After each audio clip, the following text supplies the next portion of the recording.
Now, in this second session, to give you a more detailed information on measuring sustainability, I will show you several information on ISO 14001, Global Reporting Initiative, as well as SCS. I hope you learn a lot from these measurement and standards. I want you to pay attention to these different measurement, these different indicators and metrics, and I hope you can compare, you can analyze the pros and cons between those different indicators and metrics.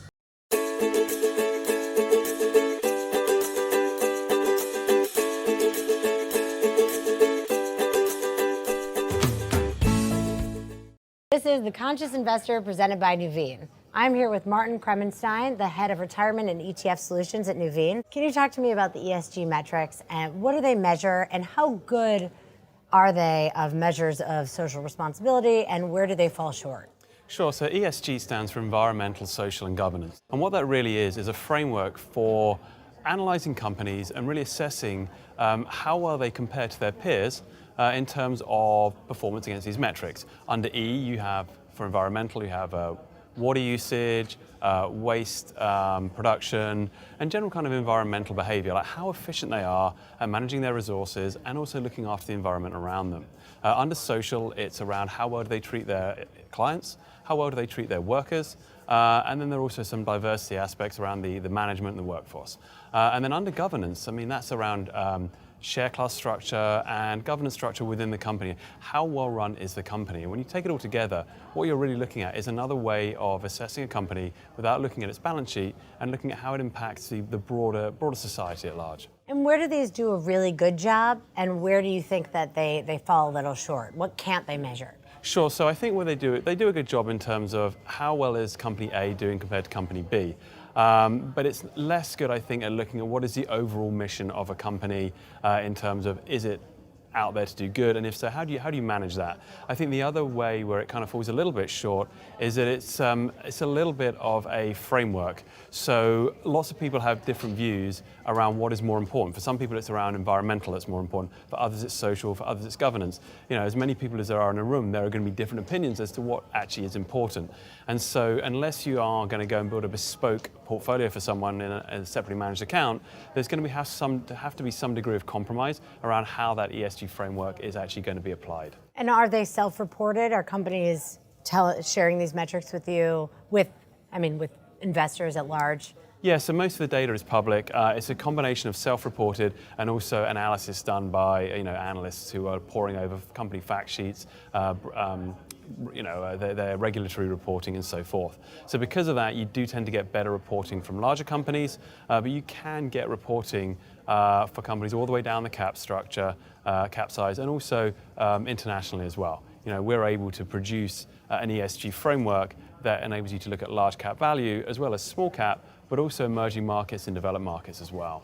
And do you have advice for people who want to invest along their values and who maybe haven't spent a lot of time looking at the ESG metrics?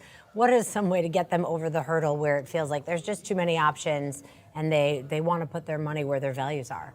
Sure, so I think there are a couple of things. First of all, they are going to have to define for themselves what's important to them. And there are certain ESG providers that have a very specific slant to how they're doing it, and they have to decide whether that's what they're looking for, whether it's based on religious or certain other social aspects.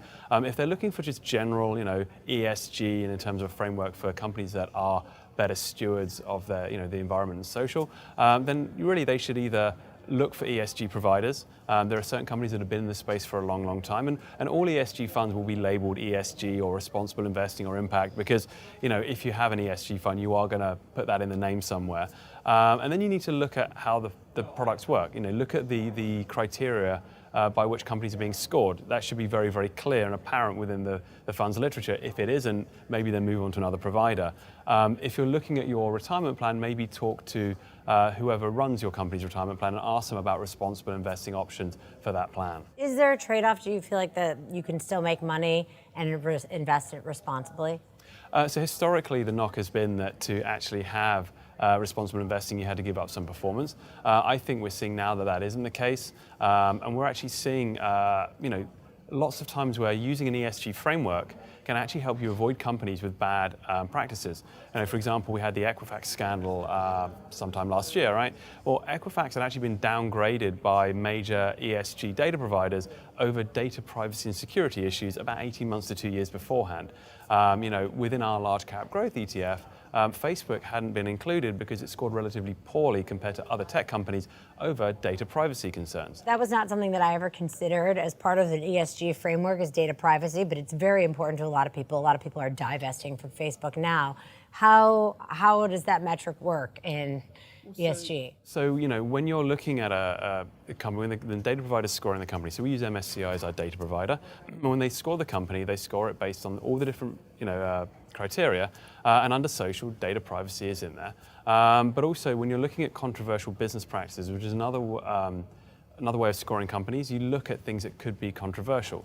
And so the data privacy thing had come up from the 2014 kind of conversation Facebook had with the government. So that was something that was always on the radar. And so Facebook doesn't have a particularly bad ESG score on absolute terms, but compared to the rest of the tech sector, which tends to do better, it scored relatively poorly. So within our large cap growth ETF, right, it scored poorly in tech. It didn't make the cutoff for tech, so we didn't have it in there. So, last year, as Facebook did quite well, our performance suffered. This year, without Facebook in there, our performance has done quite well. And divesting seems to be one way in which a lot of people want to express their values. Is that something that you're seeing and how effective is divesting as a method of making a difference? So divestment is one tactic you can use. I think, we have certain industries where we do divest from. So weapons manufacturers, alcohol, gambling, tobacco, and then nuclear power. However, those are industries that we feel that they're put in that sin stock basket, and so we divest. Beyond that, I think if you are just doing straight divesting, what you are doing is taking yourself out of the conversation with the company, with the issuer of the stock. For example, if you were to divest from energy companies, you couldn't actually be in a conversation with them as a major shareholder, encouraging them to look at, say, renewables.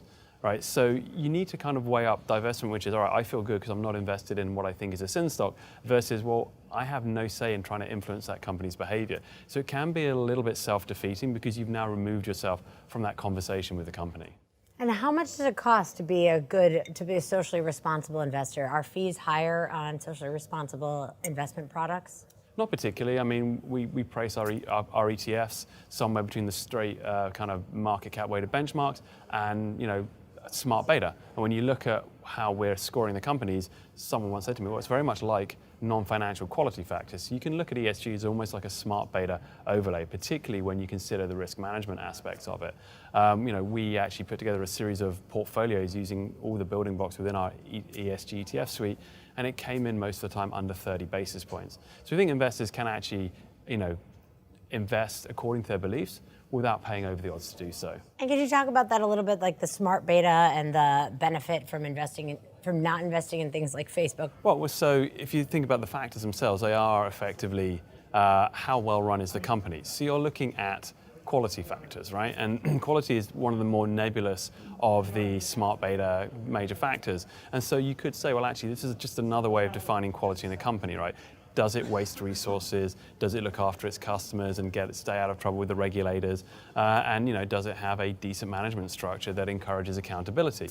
And so by having that framework in place, you're able to avoid companies like Volkswagen, BP before the Deepwater Horizon incident had actually been downgraded and removed from major ESG indices over concerns about its outsourcing of maintenance of offshore oil wells, right, which is precisely what happened there. So it's really a very, very good risk management tool. And MSCI did research, and I think they found that companies in the bottom 10% for ESG score had a much, much higher likelihood of what they deemed to be a catastrophic or a material drop in share price from an incident, and by material they were talking 90%.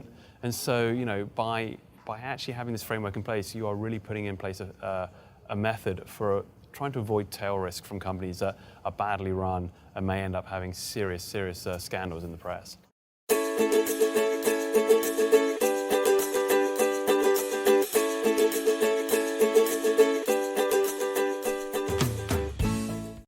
In this video, you're going to learn all about aspects and impacts for ISO 14001 certification. Hi, it's Craig Thornton here from Mango.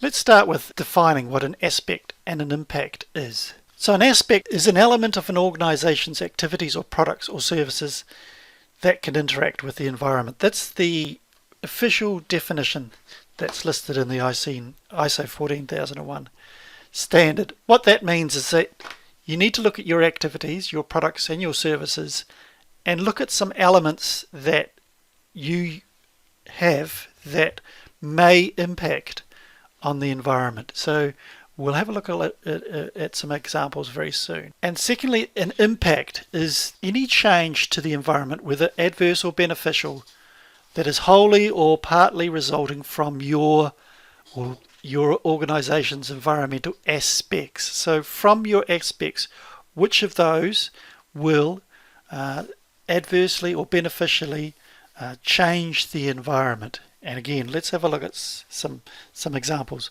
But for ISO 14001 certification, you need to have a clear definition of what an aspect is and what an impact is, because these are central to your ISO 14001 certification. So here's an example: the activity or the product or the service. In this case, it's an activity, which may be a boiler. Aspect there's a range of aspects. So it consumes water, it consumes fuel, and it emits something into the air. So there's some air emission.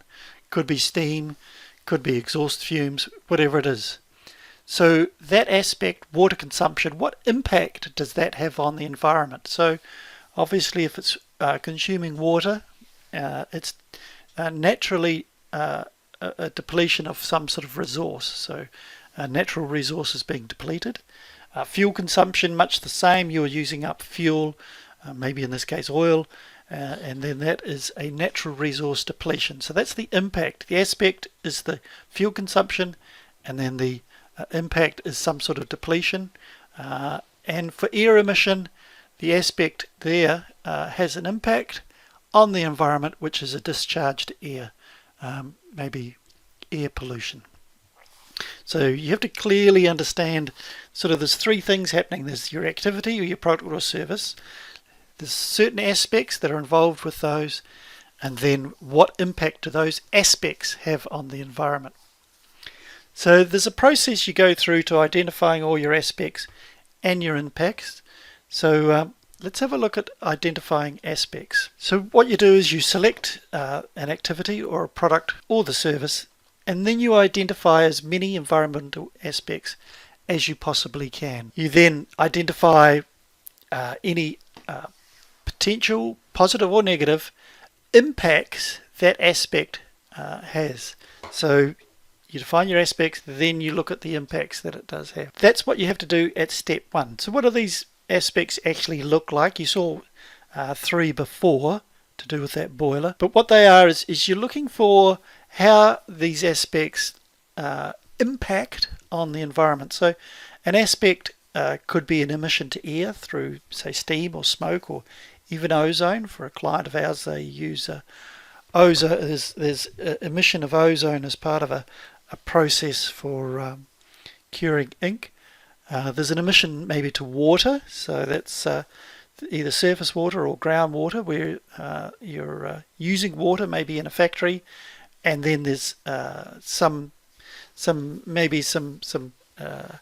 chemicals or something like that could potentially get into the water table. The most common one is solid waste disposal and land contamination. So when you're putting waste material into bins maybe, then there's some solid waste disposal, and then that would end up in a land tip or a land dump and may potentially contaminate the land. There's raw material and natural resource use. That's very common. So energy, water, chemicals, lumber, so electricity consumption, fuel consumption, anything like that, chemical consumption, those are all aspects you need to look like in your organization. And then there's sort of local environmental or community issues. So maybe your factory or your business has a lot of noise that could damage the environment or upset the local community. Odors and smells, using your land, maybe the appearance. In some cases you've painted the building orange when that may upset the community.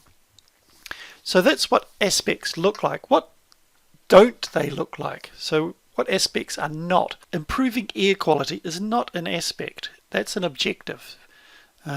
So you need to be very clear what an aspect actually is. Again, vehicle maintenance, I've seen that often as being an aspect, but it's not actually an aspect, that's actually an activity. Vehicle maintenance is an activity.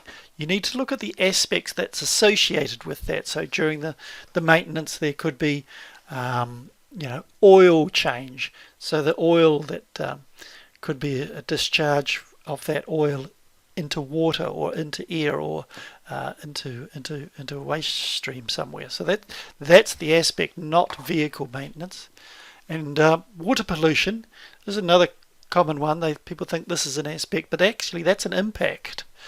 Polluting the water or streams or whatever it is that you've got there, that's actually an impact. So those things are not aspects. So where do you find these aspects? How do you actually discover them? So there's various processes you can go through. You can look up process flow diagrams, so you can maybe look through your manuals and see what processes you've got and the flows that they go through, and have a look and try and spot where those aspects are. You could interview your staff, your employer, your supervisors, your managers, and they will be able to advise you the aspects that they're having to deal with. Certainly hazardous material inventories is a great source for aspects. Waste records, so when you're maybe recycling hazardous waste or disposing of hazardous waste, there'll be waste records, so you may want to capture those as well. They're an easy way of finding these aspects. Maybe some records from your emergency planning or accident reports or emergency incidents. You'll be able to gain some records there and understand what aspects you've got in your organization. And then you maybe look up some water and energy consumption records. Look at your energy bill, your water bill, your electricity bill, your oil and gas bill. Look those up. So that's step one, identifying your aspects. Now you have to then go through some sort of process to determine which ones are significant aspects, because those aspects could run to a big long list of hundreds. You actually want to go through some sort of rating system and determine which ones are significant based on some sort of criteria that you alone determine, because you only really want to be dealing with significant aspects. So once you've got your significant aspects, you'll be able to see those which are based on the significant impacts they have on the environment. So a significant aspect is one that has or can have a significant impact on the environment.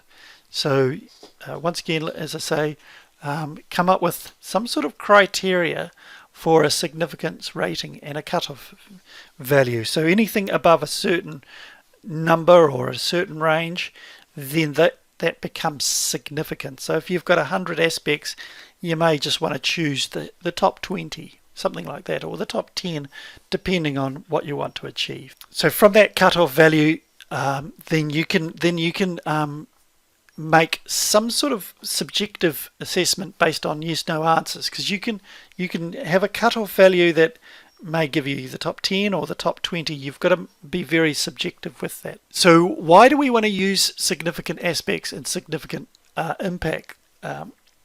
Well, ISO 14001 uses significant aspects and significant impacts as a basis for them developing your objectives and preparing programs for managing those significant aspects and those significant impacts.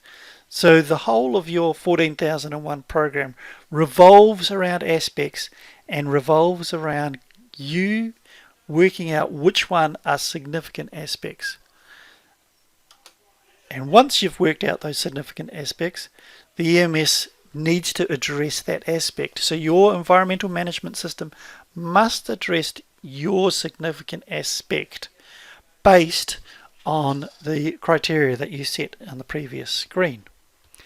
Because once you've set your significant aspect, you then define and put in objectives to maybe reduce that aspect and reduce the significance of the impact that that has on the environment. So when you're doing this process, you want to make sure that you're comprehensive. You want to cover off the whole of your organization or the scope of your organization. You don't want to leave bits out. You want to be pretty comprehensive and cover off the whole of the scope of the organization you're having to deal with. Never prejudge, never say that something's significant unless you've gone through a formal criteria process of doing that. It's easy to sort by activity, product or service. So you saw before with the boiler, and it had those three aspects. So those three aspects have been sorted underneath that boiler, so it's nice and clear, and then it's easy to then identify those impacts. The aspect is determined to be significant by the impact that that has on the environment. So significant really is determined by that environmental impact. So determine the environmental impact, the significance of that to determine the aspect significant. Any aspects that you don't consider to be significant, you don't have to carry those through the system. You can just maybe put them to one side and not worry about them. It's the significant ones that you have to worry about. And then significant aspects affect and drive all parts of your system. So from your objectives, through your planning, through your monitoring and measuring, through the whole system, non-conformances, all of that is driven by your significant aspect. And if you must control something, then it must be significant. Don't worry about controlling stuff that isn't significant. Only control those things that are significant. So that's a summary of aspects and impacts. I just want to quickly just run through the benefits of ISO 14001. This comes straight out of the ISO.org website. 14001 is a great tool for demonstrating compliance with all of your statutory and regulatory requirements. It helps increase leadership involvement and engagement of your employees in your environmental systems. It will improve your reputation and confidence of any stakeholders in your business, that's customers or the board or employees. It helps encourage environmental issues to be built into your business management systems. It's a great way of being competitive and having some financial advantage through improving your efficiencies and reducing your costs. So there's a cost-benefit relationship here, and it encourages better environmental performance by suppliers by integrating them into your business systems. So hopefully you can improve the performance of your suppliers by building environmental monitoring into the system. The other key requirement for 14001, it's really a prevention standard rather than a correction standard. So you want to manage how the business interacts with the environment, not what the business has done to the environment. So you want to be proactive and be preventive. How is the business interacting with the environment rather than what it actually does to the environment? And the EMS is built around identifying, prioritizing. There's that prioritizing we talked about before for the aspects, controlling and improving those elements of your business that interact with the environment. So that's the philosophy of prevention rather than correction.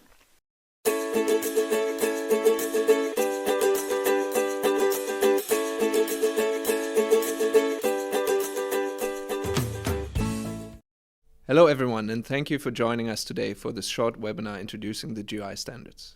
First, a brief background on the context of GI and sustainability reporting. For over 15 years, organizations have used GI sustainability reporting guidelines to publicly disclose their impacts on the economy, the environment, and society. This practice of reporting enables transparency in understanding how organizations contribute both positively and negatively to the ultimate goal of sustainable development.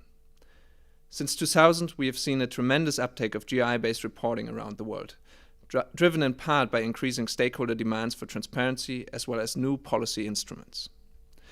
The G4 guidelines are currently used by several thousands of organizations in more than 90 countries. In addition, the guidelines are specifically referenced in policy or regulation in more than 40 countries and regions, as well as 24 stock exchanges.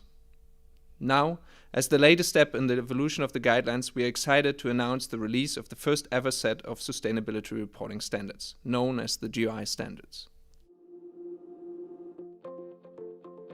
The GRI Sustainability Reporting Standards are the first global standards for sustainability reporting. The GRI standards are the latest evolution of GRI's original sustainability reporting guidelines. The content has been restructured into a set of modular, interrelated standards. This new modular structure means standards can be updated independently or new ones can be added without revising the whole set. This will help protect your investment in GRI reporting, as the standards will be responsive to new developments and stay even more up-to-date and relevant for reporters. There are 3 universal standards used by every organization that makes a sustainability report. And there are 3 series of topic-specific standards which cover economic, environmental, and social impacts. The starting point for using the standards is GRI 101, Foundation. It explains how you use and reference the set of standards, introduces the 10 reporting principles, and explains how to prepare a report that's in accordance with the standards. By applying the Materiality Principle from this standard, you identify your material topics, those with the most significant impacts and influence on stakeholders. This focus on materiality helps you report on the impacts that matter most. Based on your material topics, you select the topic-specific standards that are relevant for you. You also apply the other 2 universal standards. GRI 102, General Disclosures, is for reporting contextual information about your organization and its reporting practices. You use GRI 103, Management Approach, to report how you manage your material topics.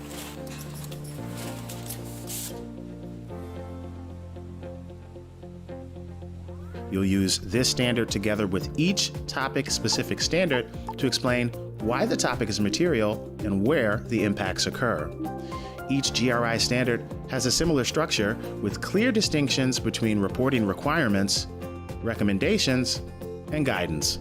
This makes it easier to know what you need to report and how you need to report it. The GRI Sustainability Reporting Standards, the future of reporting. This next section starts with an explanation of what the GRI standards are and then highlights their key benefits. Before we get into too much detail, it's important to note that the GRI standards are built on the main content and concepts from G4.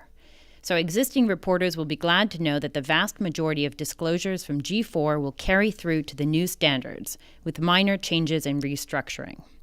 However, the standards look and feel different. They feature an improved format, a new modular structure, and numerous content clarifications, as well as an overall editing of the text. As part of this transition project, content from the G4 guidelines and the G4 implementation manual has been brought together in the standards.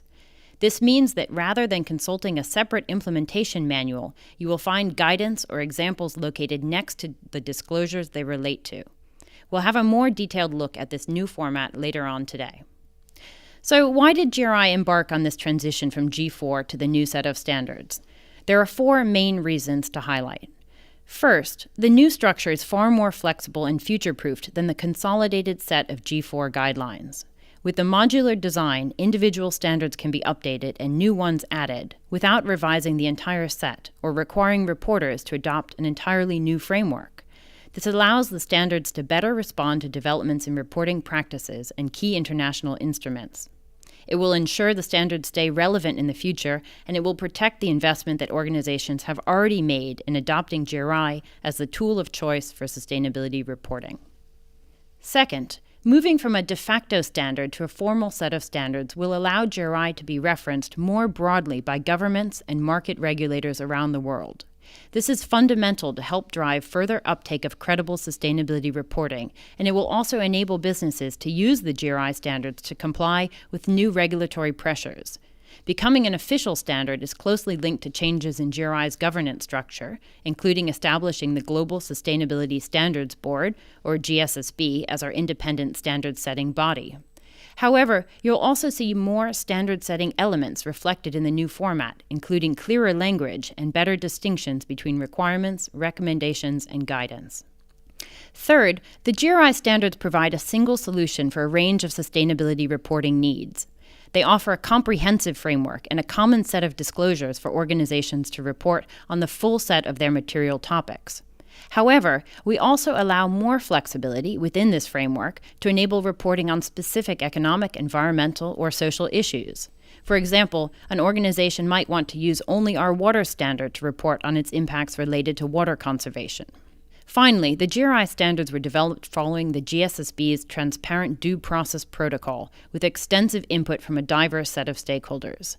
This makes them a credible and a robust set of standards that truly were developed in the public interest.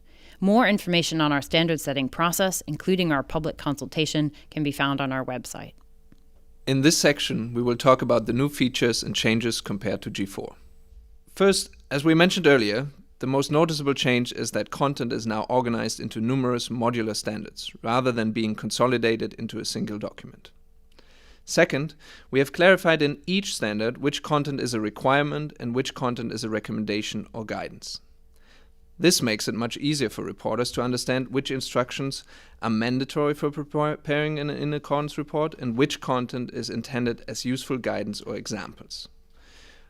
All requirements are denoted with the use of the word shall and bold font. All recommendations are denoted in separate sections and using the word should.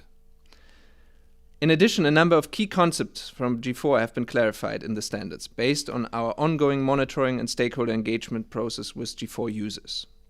These important clarifications will enhance the consistency and quality of reporting. We'll look at these in more detail a bit later. Next, there are now much clearer instructions on how to use and reference the standards, both for preparing in-accordance reports as well as for those who want to use selected standards to report on a specific topic, such as biodiversity or local communities. Last, we have used this opportunity to carry out an overall editing review. Throughout the standards, language has been revised and duplicative content has been taken out.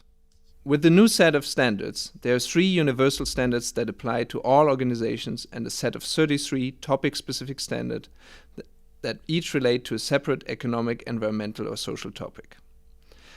The idea is that organizations can select and use only those topic-specific standards that are relevant based on their material topics. In the future, additional standards can be added to this set to cover new topics. Now, I'll explain what you can find in the 3 universal standards. GRI 101 Foundation is your starting point. We'd encourage you to read this standard first. It includes the reporting principles and the in-accordance criteria from G4, but it also has a new section on using the standards for sustainability reporting. It includes additional detail on the options to use and reference the standards, as well as specific claims which organizations can make. GRI 102, General Disclosures, is based on the general standard disclosures from G4, with minor changes and restructuring. These disclosures request contextual information about the organization and its sustainability reporting practices. Finally, GRI 103, Management Approach, covers the DMA, or Disclosures on Management Approach, content from G4, but it has been brought together with additional guidance and recommendations from the Implementation Manual. This standard is designed to be used together with each topic standard to report the organization's management approach for each of its material topics. The topic boundary disclosures are also now covered in GRI 103. We'll talk more about the topic boundary later on in the presentation. Before we go too much further, it's worth highlighting that some terminology and numbering has changed compared to G4. We no longer use the term indicator. Instead, the standards use disclosure to refer to all information which is to be disclosed or reported, whether it's quantitative or qualitative information. That means that each indicator from G4 is now referred to as a disclosure, but in most cases it will still cover the same content and will still have a unique disclosure number. We also no longer differentiate between an aspect and other topics like we did in G4. Instead, the standards use the word topic throughout to refer to any economic, environmental, or social topic, whether the topic is covered by the GRI standards or not. Third, we're not using the GRI-specific acronym DMA. This is just referred to as the management approach or management approach disclosures.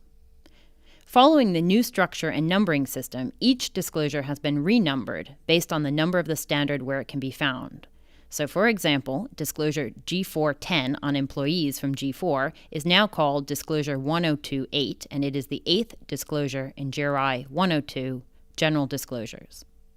All of this information on disclosure content and numbering can be found in our detailed mapping document, which is available for free on the GRI Standards website. On this slide, you get a sneak preview of the new layout of the standards. You'll notice that each disclosure has a unique number and title, and for each disclosure, content is clearly organized into reporting requirements, recommendations, and guidance. Requirements can cover the information to report, the disclosure content itself, but in some cases there are additional requirements about how to compile or present this information. These are designed to improve consistency and comparability in how organizations report. Organizations preparing a report in accordance with the standards, either core or comprehensive, must comply with all requirements that correspond to the disclosures they report. More detail can be found in Section 3 of GRI 101 Foundation. This slide summarizes some of the main areas where content or concepts from G4 have been clarified. These include the definition of impacts as related to materiality, how to use the GI sector disclosures, which are now recommended but not required, reporting on other material topics not covered by the standards, using reasons for emissions, and how to notify GI of the use of the standards. In addition, GI 103, Management Approach, includes additional clarifications on the topic boundary, as well as how to report the boundary if it extends outside the organization, for example when impacts occur in the supply chain. As part of a parallel technical review, the terminology related to employee and worker has been reviewed and in some cases revised. The objective of this review was to improve consistency across the standards and to better align our requirements with key international instruments. More information on this project can also be found on the GI Standards website. Thank you, Bastian, for that high-level overview. I'm just going to take a few minutes now to talk through a couple of the most essential content clarifications. First, it has been clarified in the GRI standards that the term impact is referring to effects on the economy, the environment, and society, not to impacts on the organization itself. This means it is now even more explicit that organizations need to focus on the impacts on the economy, the environment, and society in identifying their material topics. It is acknowledged that these impacts can also be related to consequences for the organization itself, but the latter are not the focus of the reporting activity. Second, it has also been clarified in GRI 101 Foundation that any report claiming to be in accordance with the standards, either the core or comprehensive option, is required to include all material topics, even those that are not covered by a topic-specific GRI standard. We give you clear instructions on how to report on these topics. The organization is still required to report its management approach using GRI 103, and where possible, it is recommended to report other appropriate disclosures. These, of course, can come from other reporting standards or frameworks. The next clarification relates to the topic boundary. This concept has evolved significantly since the first version of the GRI guidelines. It is arguably one of the most challenging areas of sustainability reporting for G4 reporters, and it was inconsistently understood.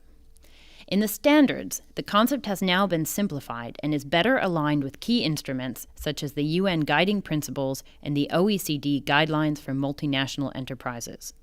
The topic boundary concept is based on the expectation that organizations should disclose and take responsibility not only for impacts they cause directly, but also those they are contributing to or are directly linked to, for example through their relationships with suppliers or customers. The topic boundary now requires a description of where the impacts occur for each material topic and a description of the organization's involvement with the impacts. We did a lot of stakeholder consultation on this content, and we're optimistic that this revised disclosure will be more clear for reporters and will promote greater transparency for organizations to disclose impacts beyond those they cause directly.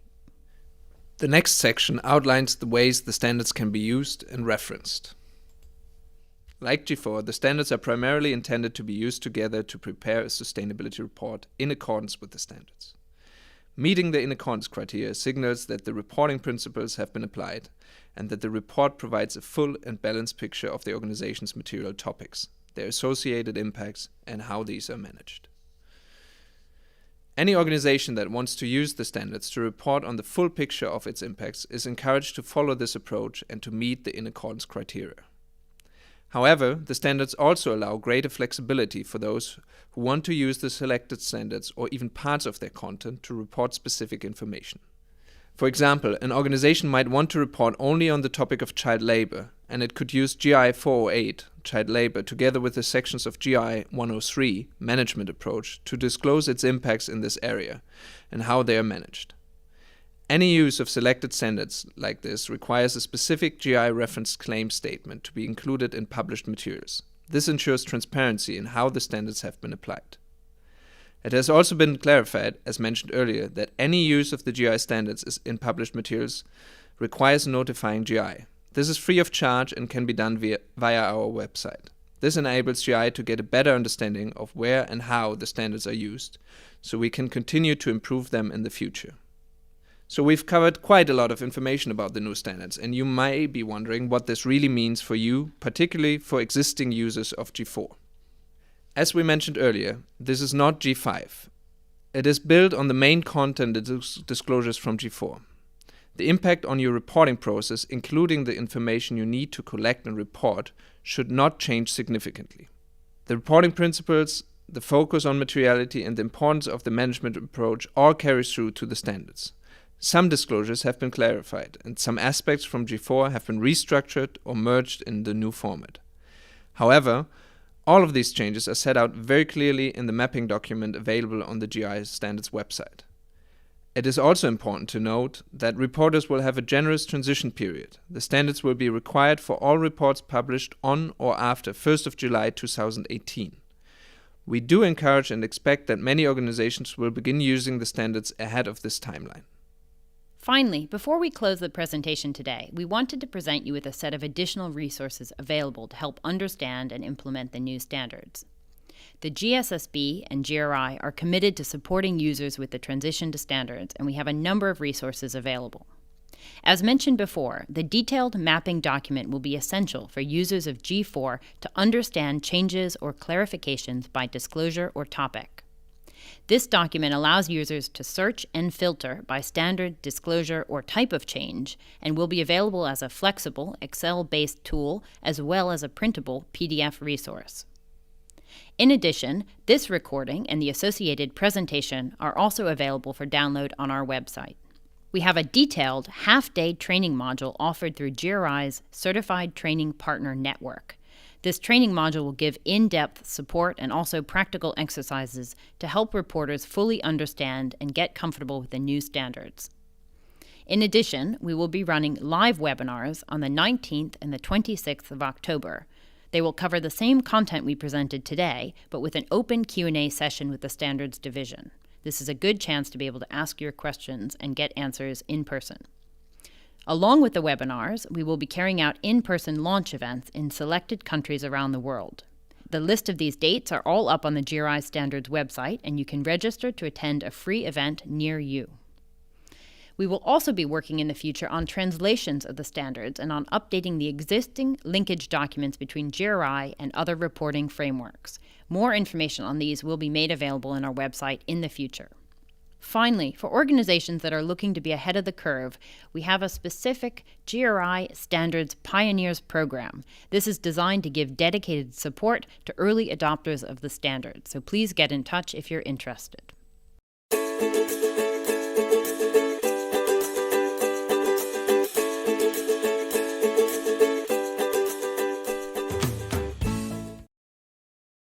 Hello and welcome to our webinar. My name is Karen Righthand. I am the Managing Director of Corporate Sales and Marketing at SCS.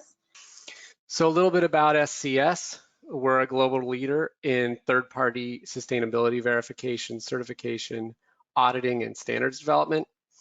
We've been around for 36 years, really focused on sustainability and food safety. We are an AA 1000 licensed assurance practitioner. our licenses there in the upper right-hand corner.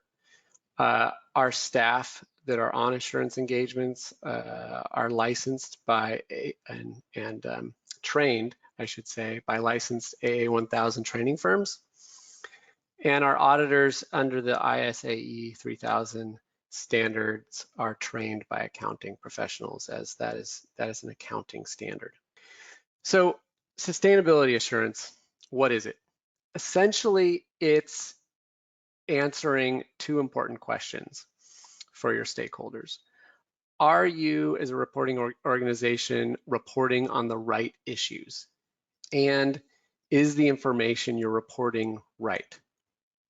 So this is what stakeholders want to know. They want to know that what you're providing them isn't just some glossy marketing piece, that it really covers the right issues and the information reporting is correct.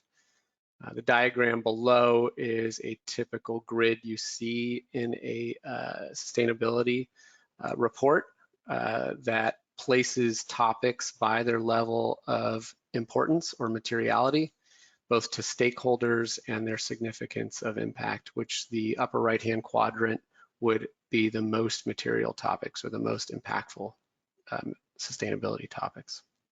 So as part of an assurance engagement, there's going to be a defined scope. So we're going to know, as the assurance practitioner, we're going to need to know what parts of the company are included. Is it just certain sites or certain regions, or is it the entire organization? We're going to define a time period. Usually this is a calendar or fiscal year, depending on how the company wants to report. The assurance professionals will be looking at both quantitative and qualitative assertions that are reported. And we'll be looking at gathering evidence to support our findings and conclusions at the end. The gathering of evidence includes interviews with management and relevant stakeholders. These could be internal and external stakeholders. We'll conduct document review. Those documents will usually include your policies, procedures, work instructions, and any communication with stakeholders and records. We'll also do data sampling. So we're not going to, recalculate everything, but we'll take samples of data and recalculate them. And if those look correct, we'll assume that the broader calculations are accurate. The final deliverables are a report to management. This is usually a confidential internal report that has the full list of findings, even ones that were corrected during the process, and areas for improvement. And then there's an external assurance statement that usually is included in the sustainability report itself. It's a few pages at the end and signed by the assurance practitioners. So, why get report assurance? The main reason these days is investors, quite honestly. Investors are more and more asking for information that they're being provided to be assured. And this is because they and other stakeholders want to know that the information that is being provided is both relevant and accurate. And it provides them with a better understanding of the sustainability risks related to your company so they can make better decisions. It also can help the company themselves understand their sustainability risks, because through the process, we may discover certain gaps or areas of improvement that once these things are addressed, you may find out that what you thought was a minor risk is a higher risk. It also increases ratings with ESG rating agencies. So, many of you may be reporting to CDP or be on the Dow Jones Sustainability Index. And then there's specific ESG rating agencies like MSCI, Bloomberg, Sustainalytics. There's a number of them. And they rate your companies based on the information that they can get both from surveys and your sustainability report itself, and give you a rating for investors to see and then make more informed decisions about their investments. if you are providing third-party independent assurance, they are therefore more convinced that the information you're providing is more accurate, and so your score goes up essentially. The standards we're talking about today, AA1000 and ISAE 3000, they're lesser known. You may have seen them with CDP and some of these other, ESG rating agencies saying, we recognize these standards and we want you to get assured to one of these. But the ones that you're probably more familiar with are GRI, Global Reporting Index, and the Sustainability Accounting Standards Board, the Internet, and the integrated reporting frameworks. So these GRI, SASB, and IR frameworks, these are standards for reporting. So how do I go about presenting my sustainability information in accordance with these reporting frameworks? GRI tells you what all the disclosures that you should be reporting on need to look like, and how your report should be set up, and how to do materiality, that kind of thing. Those are the standards that you would follow in your report. The assurance standards themselves, A1000 and the 3000 standard, those are the standards that we follow to conduct our assurance of the sustainability information you're providing. So that's how they're related. They're slightly different and apply to different types of organizations. And as a part of the scope, it's not always included, but as a part of the scope of your assurance engagement, we can include your adherence to GRI or SASB or integrated reporting, in addition to looking at the specific KPIs that you're reporting under those frameworks. So the main assurance standards used today and most widely recognized by the important stakeholders are this Accountabilities AA1000 assurance standard. They're now on version 3 that was just released this year. It was developed by Accountability, which is a UK-based nonprofit. It was really the first of its kind when it was released first back in 1999. Today, it's a part of a larger suite of sustainability standards, and those are some other standards that might be of interest to people on this webinar. There's a principle standard. The latest one came out in 2018. It tells you how to meet the 4 core accountability sustainability principles. And then there's also a stakeholder engagement standard. It's from 2015, still very relevant. They're going to come out with an update soon. This standard, I really recommend for any company that's struggling with how to best do their stakeholder engagement. It really has a lot of information on how to best engage with stakeholders for being a more sustainable organization. And I'll let Amber go over the ISAE 3000 information here. Thanks, Neil. So second here is the International Standard on Assurance Engagement, or ISAE 3000. ISAE 3000 was developed by the International Auditing and Assurance Standards Board, or IAASB, to enhance the role, relevancy, and quality of assurance engagements. The ISAE 3000 standard was designed for use by professional accountants to review non-financial historical information in their engagements, but although the standard was designed for accountants by accountants, it can be used by any assurance provider. And this meets accountability expectations of transparency, responsiveness, and compliance. So if you can go to the next slide here. Yep. And so the objectives of an assurance practitioner, such as SCS or others, is basically what we want to do is we want to assess the organization's adherence to, if you're using AA1000, we're going to look at your adherence to the accountability principles. These principles I'll go over in a little more detail shortly, but essentially they're the principles of inclusivity, materiality, responsiveness, and impact.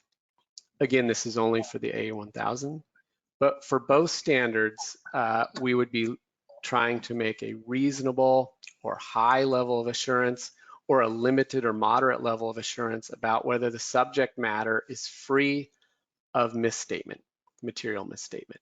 So essentially, we're looking at the information provided and making sure that it is correct.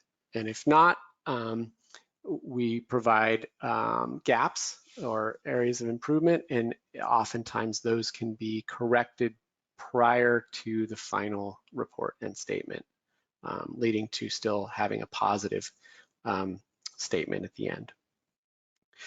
And again, that positive statement comes from us expressing our conclusion regarding the outcome of the evaluation on the information that we looked at. So the A1000 assurance standard, there's two types of engagements under this assurance standard. Type 1 is the assurance provider just looking at the company's adherence to those 4 principles of accountability. A type 2 engagement includes both the assessment against the 4 principles of accountability, plus looking at specific performance criteria, KPIs or indicators or disclosures that you're putting out in your report. And those can be defined as part of the scope. We don't have to look at everything. We can just focus on certain things that you want assured. There are 2 levels of assurance. There's a moderate and high level. The moderate level is a little less in depth. We'll be gathering more aggregated information and looking for any obvious signs of error. We'll be gathering information directly from the company, typically managers and key process owners. Whereas higher level of assurance, we're going to dig deeper. We're going to go to original data and do more recalculations to make sure that the information from the different sites is being rolled up and accurately aggregated at the corporate level. And we may even go to outside stakeholders to get a different perspective on whether that information provided is accurate. AA1000 allows us to assure economic and forward-looking claims. This is different from the accounting standard, which just looks at historical, non-financial data. The standard is really best used for companies sort of that are pretty advanced in their reporting and have been publishing an annual sustainability report for a couple of years, just primarily because the requirement that we need to audit them to those 4 principles. And those 4 principles are the following: inclusivity. This is saying that, you know, the people who are impacted should have a say in the decisions of the company's operations. Then there's materiality, which says that the decision makers should identify and be clear about the sustainability topics that matter. So that's that grid that I showed you at the beginning. You know, are we did we go through a good process of identifying what are our major impacts, and, you know, making sure that we're reporting on those and not, you know, missing one. And then the responsiveness principle, which is organizations need to act transparently on material sustainability topics and their impacts. So this is really about being honest with your stakeholders. And sometimes, you know, it even says about areas where you need to, you need to be approving. If you're glossing over in your report some major impacts you're having on the environment, that would be not being very responsible to your stakeholders and responsive. So you can still be honest, but then say that you've set goals for improvement. And then the last one in the middle there is impact. And organizations need to monitor and measure their impacts and be accountable to them. This standard was just updated this year, and it's now mandatory for use for any reports that come out in 2021. It includes the new impact principle that was just added in 2018, So it talks about how we assess that principle. And it has more updated preconditions for us as the practitioners, which is more aligned with a lot of the focus of the ISA E3000 standard, which really focused on integrity, objectivity, professional competence, due care, and confidentiality and professional behavior. So this is just making sure that your assurance provider, meets these. It specifically allows for assurance of information outside of a standard report. The original version of this standard was really meant for a standalone sustainability report, and that's really all this standard was supposed to assure. But now there's an allowance for us as a practitioner to assure information that's specifically going to a specific stakeholder. So a CDP questionnaire, or parts of your sustainability information that it's presented on a website, for example, which might be outside of your standard report. And it also allows for assurance of forward-looking information, which is a departure from the accounting standard that only looks at historical information. All right, so for ISA 3000, by definition, this standard only assures historical claims of non-financial information. There's no requirement to ensure that the topics assessed in your assurance engagement are material unless it's part of the assurance scope. So for example, if your company is completing an assurance engagement to meet GRI requirements. Under the ISA 3000, there are 2 levels of assurance that a client can choose from: reasonable and limited assurance. And the main difference between the two is the assurance confidence that you're looking for. So reasonable assurance translates into a more extensive engagement. And I'd like to spotlight here that ISA 3000 is good for companies that may not meet all 4 AA 1000 principles and only want to assure specific non-financial sustainability disclosures. So ISA 3000 can be used beyond report assurance. It can be used for specific stakeholder disclosure assurance topics, such as non-financial performance or conditions. For example, looking at a company's key indicators of efficiency and effectiveness. It can be used to look at systems and processes, like a company's internal control system. And it can also be used for company behavior, so looking at corporate governance, compliance with regulation, or greenhouse gas reporting. SCS uses ISA 3000 as part of environmental, social, and governance assurance engagements, as well as our approved responsible sourcing services with the London Bullion Market Association and the London Platinum and Palladium Market. The LBMA and LPPM, they require their members to complete annual assurance engagements that indicate compliance with their responsible sourcing standards. And when an ISA 3000 engagement is done, the deliverable includes an assurance statement on LBMA or LPPM refiners' annual Step 5 due diligence report. I will say, just one point on that is that the ISA 3000 assurance engagement style is becoming more and more popular in my field of work, the metals industry, as supply chain actors from mine to refiner to manufacturers aim to comply with due diligence standards. So now let's discuss preparing for an assurance engagement. Here are some listed prereqs that I'll run through. First, you need buy-in from top management in your company for your sustainability program and the assurance process. Second, a materiality assessment must be completed to identify material topics that have been vetted by stakeholders.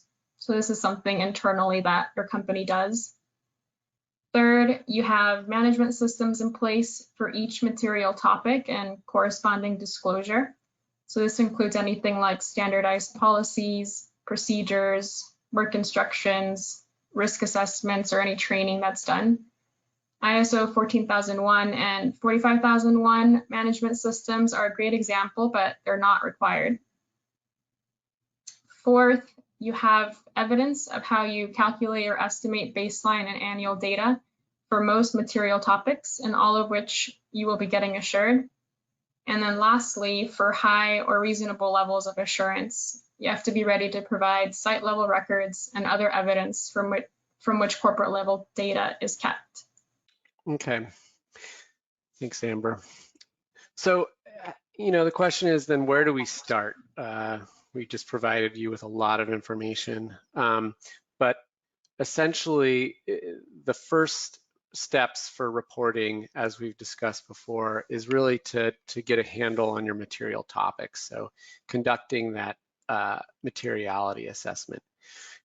If you haven't conducted that, or if you're wondering where to even start, there are SASB industry standards that can be downloaded from their website, and they're based on the types of industries that you might be in. And they've already done an assessment or surveys of the industry to try and, figure out what the most material topics are. Now, the issue with these and why a full materiality assessment is better is because every company is a little bit different, and some span multiple industry standards under SASB. And so you still are going to have to look at what SASB provides and make sure that those are relevant for your company and your external stakeholders. But it's a good place to start, just to take a look at what you probably should be reporting or what others in your industry are reporting. And then first steps for assurance. Really, you can start with assuring just the most material KPIs the first year. So some companies just start out with, I report to CDP, I'd like to improve my score. I want to, do scope 1 and 2 and get those assured. And then you can expand from there. Other companies prefer to conduct a pre-assurance engagement, and that's, we're not sure we're ready. We know if we go straight to a report assurance, we're going to get a statement at the end, and we're not positive that the final outcome will be positive. And so they'll conduct a pre-assurance engagement just to get familiar with the process in that first year, and then better prepare for the following year. Identify gaps where they can make improvements in their management systems, and be ready for assurance the following year. So here's the typical types of assurance services that utilize the standards that we talked about today. This pre-assurance engagement that I just mentioned. Essentially, this is a preliminary scope of work for a company to understand their gaps and make improvements. And the deliverable is essentially a confidential report to management, which identifies those gaps and opportunities for improvement. Sustainability report assurance here, this is usually a 3 to 6 month engagement, believe it or not. And the reason for that is that it's a process. We don't wait till your final report's done. We want to know early on how your systems are in place for gathering information, and we can provide you with findings early on that can be corrected prior to the final report and still get a positive statement at the end. There's also in the deliverables, there's a 1 to 3 page on average assurance statement that goes in the back of your report, signed by the assurance practitioner that some of your stakeholders are look for. And then there's still a confidential report to management, and that confidential report to management will include all the findings along the way, even the ones that were corrected. The final assurance statement doesn't have any of the ones that were corrected later. It just has any outstanding opportunities for improvement listed. And then the last one here is specific stakeholder disclosure assurance. So this would be, you're responding to a CDP request, or you have a RobocoSAM survey for, your listing on Dow Jones Sustainability Index, or EcoVadis, or any of these rating agencies may have sent you a questionnaire. You can just get the information that you're providing to them outside of a sustainability report assured. and get a statement from us and a report to management just for that information. Just to kind of give you some examples, these are from publicly available sustainability reports that we've done. So there's one for Owens Corning, or sorry, this is for HP. But here's sort of the assurance statement that's in their report. So it says it's an independence assurance statement to Owens Corning stakeholders. It describes the scope, the standards that we use, the team, methodology, the limitations of the assurance, what the final conclusions are. And again, so this is to the A1000 standard. So we go into detail about how the company meets each of the individual principles. And then final observations, recommendations, and our license there. This is an assurance engagement to the 3000 standard. It's a little bit different. It includes much of the same information, however, and then in addition, it can go into the actual specific criteria that we assured. So these tables can be included under either standard. This is just a slightly different format. And that basically concludes our presentation today. Thank you very much for your time.